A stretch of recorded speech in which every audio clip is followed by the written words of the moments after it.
Radar पर नहीं दिख रहा है। इससे पहले हमने आपको दिखाया भी था कि कहां से होते हुए गुजर रहा है, लेकिन अब खबर मिल रही है कि विमान का पता नहीं चल रहा कहां गया। ये देखिए, यही वो तस्वीर जो आपको पहले दिखा रहे थे। सूत्रों के हवाले से खबर आपको बता रहे कि असद के विमान के लापता होने की खबर है। दमिश्क से उड़ान के बाद जो विमान है वो लापता हो चुका है। ये बड़ी खबर आपको बताई। लेकिन समरपाल तूर जी, आप इससे पहले हमें लगातार जानकारी दे रहे थे कि विद्रोह आखिरकार ये बढ़ा क्यों, सामंजस्य क्यों नहीं बैठा सरकार और वहां की जनता के बीच।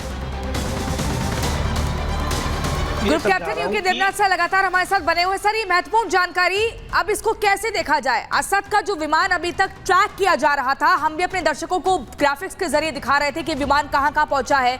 ये भी बता रहे थे कि यूएई जा सकता है, वो एक सुरक्षित ठिकाना है, रूस है, लेकिन अचानक से वो गायब हो जाता है। इसके क्या कुछ मायने निकाले जाए? देखिए, उनके विमान का अगर रडार से गायब हो जाने की खबर जो है, इसके बारे में ऐसा हो सकता है, नंबर एक कि जो विमान है उसको किसी ने इंटरसेप्ट कर लिया है और फोर्स टू लैंड कर दिया है।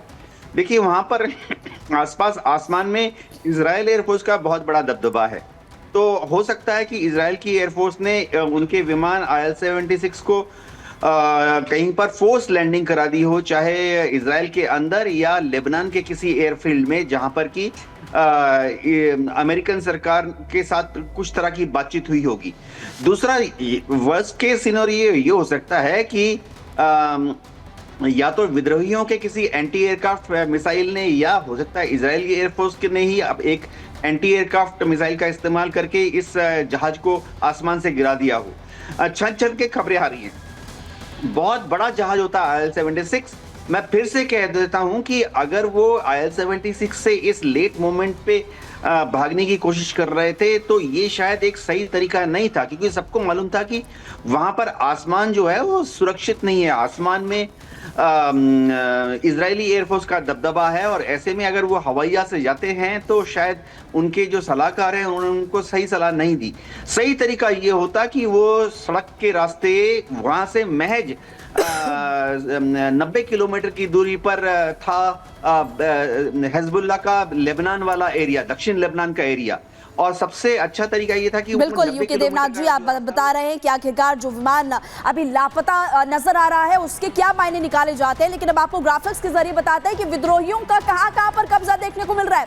आपको इस वक्त सीरिया का मैप हम दिखा रहे हैं। सीरिया के मैप के साथ साथ आपको वो तमाम बड़े शहर नजर आएंगे जहां पर विद्रोहियों ने अब तक कब्जा कर लिया है। इसमें आपको हमा नजर आ रहा है, होम्स पर कब्जा कर रहा है। दारा की बात करें जो कि दमिश्क से, जो कि राजधानी से 90 किलोमीटर दूर है, लेकिन अब खबर मिल रही है कि दमिश्क पर भी जल्दी कब्जा हो जाएगा, यानी कि राजधानी भी विद्रोहियों के कब्जे में आ जाएगी। इसके अलावा अलेप्पो की बात करें, एक बड़ा शहर वहां पर है, उस पर भी कब्जा कर लिया गया है। तो विद्रोही लगातार कब्जा करते हुए नजर आ रहे हैं। इस दौरान कुछ वीडियोस भी लगातार सामने आ रही है, वो भी हमने आपको दिखाई थी। लेकिन इस वक्त हम आपको ग्राफिक्स के जरिए बता रहे हैं कि कौन कौन से वो बड़े शहर है। 4 बड़े शहर जहां पर कब्जा कर लिया गया है, और यहां पर आपको नजर आएगा होम्स, हमा, दारा, अलेप्पो। इसी बीच एक और बड़ी खबर, दमिश्क में भाग रहे हैं असद समर्थक सैनिक। सूत्र बता रहे हैं कि सैनिक भाग रहे हैं, ड्रेस बदलकर, कपड़े बदलकर भाग रहे हैं। ये इस वक्त बड़ी खबर आपको लगातार हम बता रहे हैं। पहचान छिपाकर भाग रहे हैं असद के सैनिक, की बड़ी खबर। सीरिया में हालात लगातार विस्फोटक हो चले हैं और ऐसे में स्थिति विकराल होती जा रही है। समरपाल तूर सर, रक्षा विशेषज्ञ हमारे साथ बने हुए हैं। सर, जिस तरीके से अब सैनिक ही भाग रहे हैं, तो वहां पर बार बार ये बड़ा सवाल है कि जो लोग हैं, मौजूदा लोग जो पलायन के लिए मजबूर है, एक तो ये कि ऑन द स्पॉट कैसे पलायन होगा, और साथ ही मदद के लिए कोई नहीं है। राष्ट्रपति भी चले गए सुरक्षित विमान को लेकर, सैनिकों ने सरेंडर कर दिया है, वो भी सुरक्षित ठिकाने ढूंढ रहे हैं। अब लोगों की सहूलियत के लिए और सुरक्षा के लिए कौन जिम्मेदार? देखिए, अभी जो फ्री सीरियन आर्मी है उसके हाथ में है कि जब ये घुसेंगे कैपिटल में तो वहां पे पहली चीज तो कम से कम खून खराबा हो ताकि पब्लिक का सपोर्ट बना रहे। दूसरा, जितने भी ब्रॉडकास्टिंग चैनल्स वाली जगह है, मीडिया हाउसेस है, वहां पे ये कोई गलत हरकत ना करे और उनके साथ अच्छे से पेश आए। लेकिन सर, वो भी कैप्चर हो चुका है, सरकारी टीवी भी कैप्चर हो चुका है।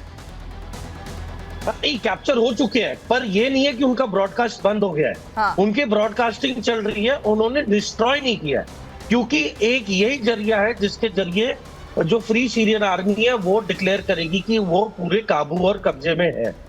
अब प्रॉब्लम ये आ रही है कि यदि एक बार ये दमिश्क पहुंचने के बाद यदि फ्री सीरियन आर्मी के अंदर फूट पड़ जाती है तो लीबिया जैसा ही हाल होगा।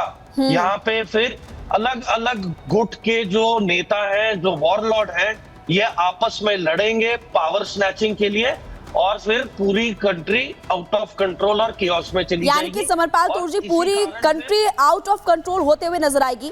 यूके देवराज जी, आपसे मेरा ये सवाल है, क्योंकि इससे पहले हमने देखा अमेरिका ने हाथ पीछे खींच लिए, अमेरिका कह रहा है मदद नहीं करेंगे, रूस भी मदद नहीं कर रहा है। क्या आपको नजर आ रहा है कि सीरिया में क्या हाल होने वाले और वहां की जनता का क्या हाल होगा?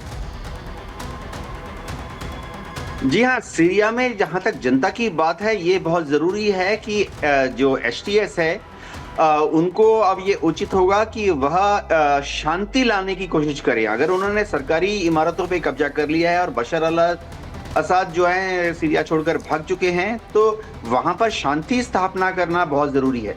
देखिए, जो दमस्कस है, दमस्कस के आसपास का एरिया जितना है वो शिया बहुल एरिया है, और ये जो जी यूके देवनाथ सर, मैं आपके पास वापस लौटूंगी, माफी के साथ रोकना चाहती हूँ। एक बड़ी खबर आ रही है, दमिश्क में विद्रोही लड़ाके घुस गए हैं, बड़े इलाके पर कब्जा हो चुका है, प्रमुख सरकारी इमारतों पर भी कब्जा हो चुका है। सूत्रों के हवाले से बड़ी जानकारी, हमा, अलेप्पो और दरा पर कब्जा करने के बाद होम्स चौथा प्रमुख शहर है जहां पर विद्रोहियों ने कब्जा जमा लिया है। जो वीडियो सामने आए हैं वो डरा देने वाले, राजधानी के बड़े इलाके पर कब्जा हो चुका है, ये भी महत्वपूर्ण जानकारी मिल रही है। दमिश्क में विद्रोही लड़ाके घुस चुके हैं, ये माना जा रहा था कि दमिश्क की तरफ बढ़ गए हैं, लेकिन अब सूत्र ये बता रहे हैं कि दमिश्क के भीतर एंट्री हो चुकी है, यानी कि राजधानी के बड़े इलाके पर कब्जा हो चुका है। लगातार यूके देवनाथ सर, आप अपनी बात कह रहे थे, उसको भी पूरा कीजिएगा, लेकिन दमिश्क में जिस तरीके से ये विद्रोही लड़ाके जो घुस गए हैं, इसके क्या कुछ मायने, क्योंकि राजधानी का सबसे बड़ा शहर है। देखिए, एचटीएस के जो लड़ाके हैं या विद्रोही हैं या आतंकवादी हैं, ये ज्यादातर सुन्नी हैं और ये बहुत कट्टरपंथी सुन्नी गुट है। इन जो अगर हम याद करें तो 2011 से 12 से 2015 तक वहां पर अलकायदा, आईसिस जैसे ग्रुप्स थे जिनको कि पश्चिमी ताकतों ने और अमेरिका ने बहुत कवायद करने के बाद नष्ट किया था। उसके बाद वो अल नुसरा ग्रुप में बदल गए और आज के तारीख में ये सारे 6 या 7 गुट हैं, ये अपने को एचटीएस बताते हैं। तो ये जो है बहुत ही सुन्नी कट्टरपंथ, जो एक्सट्रीम कट्टरपंथ होता है, एक्सट्रीम शरीयत व्यू रखने वाले लोग हैं।